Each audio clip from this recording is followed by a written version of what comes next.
Selanjutnya mungkin ke Wakil Kepala Madrasah, sekaligus Ketua Panitia, Pak. Ketua Panitia Tim Akreditasi. Oh iya.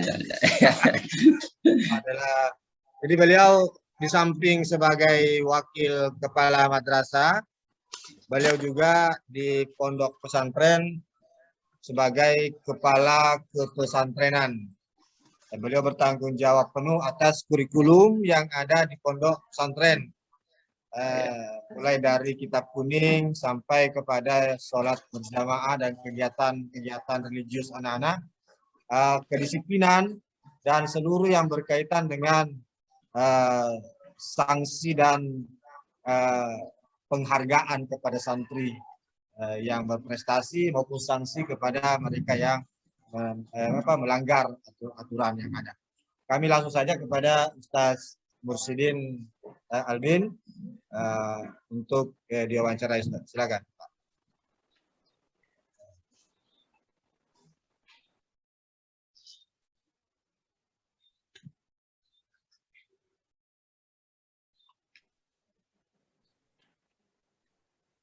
Baik, Assalamualaikum. Waalaikumsalam. Pak Mursidin sebagai Wakamat, sekaligus dia menangani bagian kurikulum, sekaligus juga sebagai Ketua Panitia di dalam pelaksanaan akreditasi ini. Sebagai awal dari wawancara ini, di dalam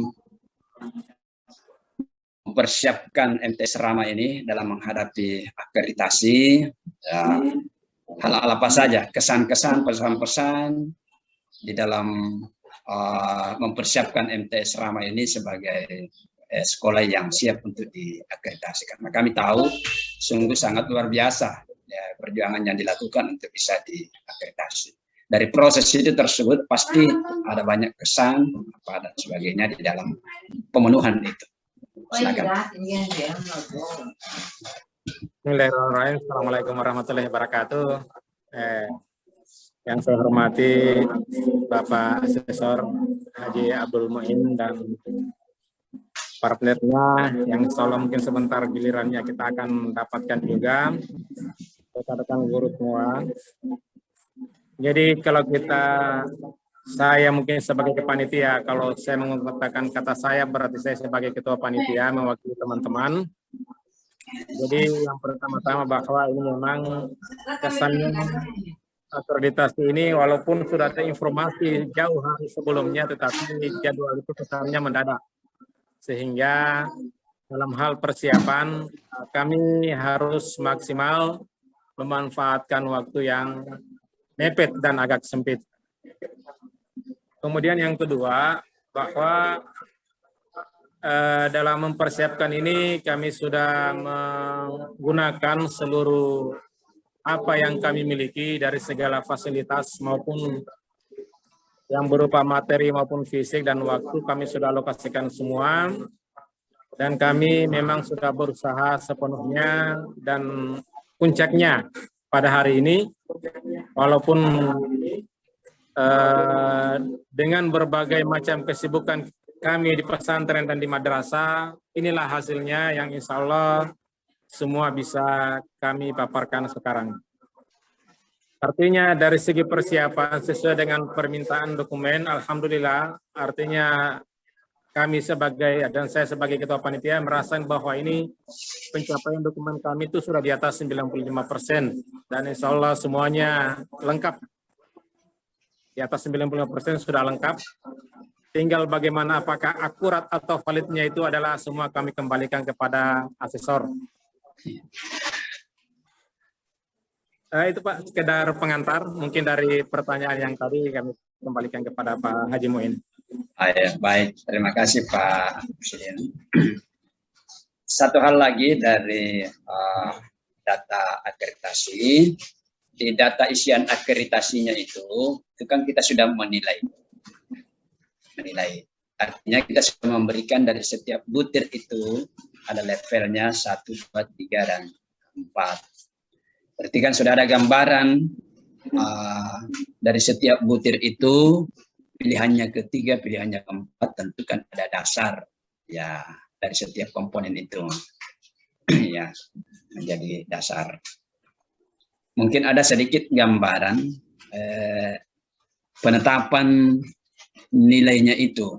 Oh, ini kita sudah dapat nilai 3 ini. Oh, ini kita sudah dapat nilai 4. Artinya gambarannya itu tuh pilihan-pilihan nilai. Ya.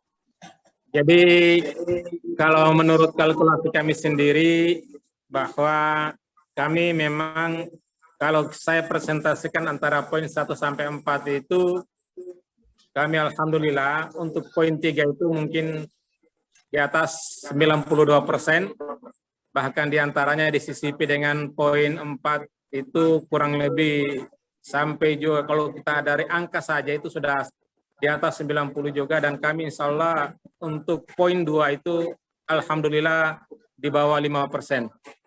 Jadi kalau berdasarkan simulasi yang sudah kami lakukan ya poin kami terakhir simulasi pertama itu 96 dan simulasi kedua ini hanya turun 2 digit saja, yaitu 94. Artinya kami sudah evaluasi yang mentok di angka 94. Menurut artinya simulasi kami ini, Pak. Ya. Baik. Sedikit gambaran dari penilaian setiap butir untuk memilih level 3, 4, tentu kan ada dasar yang dijadikan oleh pihak sekolah di dalam penentuan levelnya itu. Misalnya cukuplah satu gambaran di dalam penentuan level itu dari salah satu butir misalnya. Kami hanya mau sedikit gambaran. Seperti kami dalam gambaran yang paling umum yang menjadi kelemahan umum secara sekolah itu adalah dari segi mutu tenaga pendidik, bahwa kami mengakui di situ bahwa dari 40 guru plus 1 tenaga kependidikan ini, bahwa dari 12 mata pelajaran umum yang terbagi kelas 7 sampai dengan kelas 9 itu masih ada 2 guru yang non S1. Itu adalah kelemahan yang umum yang kami miliki. Masih ada 2 guru yang mengajarkan pelajaran umum yang non S1, terutama pada mata seni budaya dan penjas. Termasuk kami juga terserang saja di situ pada guru BK, itu kami tidak memiliki BK khusus. Jadi artinya guru BKN harus kami jadikan guru BK. Kemudian terkait dengan itu juga bahwa seperti kemampuan atau linear tidaknya guru mengajarkan mata pelajaran ini kami akui juga kurang, itu poinnya bahkan kalau tidak salah di sini 2, kalau tidak terasa ingat adalah guru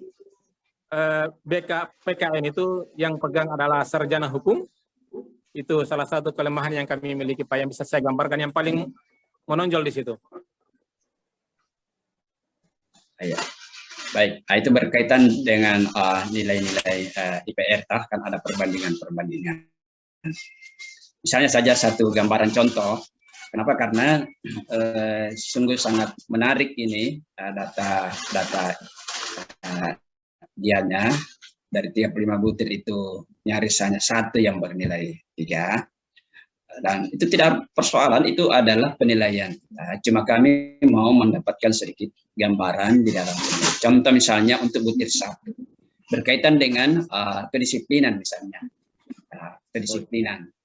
Kita lihat ada level 1, 2, 3, 4. Jelas di data dia ada kan pilihannya 4.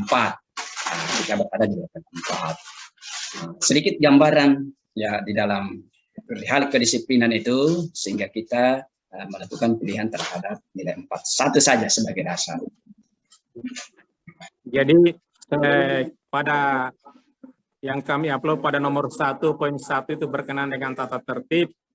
Pertama, kami di sini memiliki 2 tata tertib yang namanya tata tertib khusus untuk disiplin santri. Kemudian yang ada yang kedua itu adalah peraturan akademik yang mencakup santri juga dengan tenaga kependidikan maupun guru secara umum. Ya. Jadi dalam sistem kedisiplinan kami berjalan sesuai tata tertib. Mulai dari semua pelanggaran adalah ada sanksinya dan semua prestasi baik di level kelas maupun di level madrasah semua ada kafarahnya. Artinya ada poin untuk mengurangi pelanggaran yang pernah dilakukan. Kemudian yang kedua, dari segi macam poin aturan yang ada itu sangat banyak. Pasalnya sampai kurang lebih 22 satu pasal, mulai dari disiplin kehadiran guru, kehadiran santri, berpakaian, sampai dengan yang bersifat masuknya sampai tiket kelas dan lain sebagainya. Adapun kalau kita fokus pada sistem pelanggaran santri, maka kami tadi sudah disampaikan oleh Ketua Komite, kami menggunakan sistem poin. Walaupun terus terang ini tidak kita terapkan 100%. Karena biasanya pelanggaran mereka ini kalau sifatnya menengah ke atas ini langsung diambil alih sama tim pembina pesantren. Jadi bukan lagi kami cenderung artinya di sekolah kami menangani pelanggaran menengah ke bawah. Jadi istilahnya sistemnya adalah dari sistem pelanggaran itu dari guru yang bersangkutan yang melihat pelanggaran, kemudian diteruskan ke guru BK. Kemudian atau dari wali kelas, kemudian diteruskan ke guru BK. Dari guru BK apabila tidak mampu menyelesaikan maka diundanglah rapat dewan guru dan selanjutnya jadi dari rapat dewan guru ini rekomendasinya dilanjutkan ke tingkat pesantren, maka yang ambil alih adalah pelanggarannya tingkat pesantren.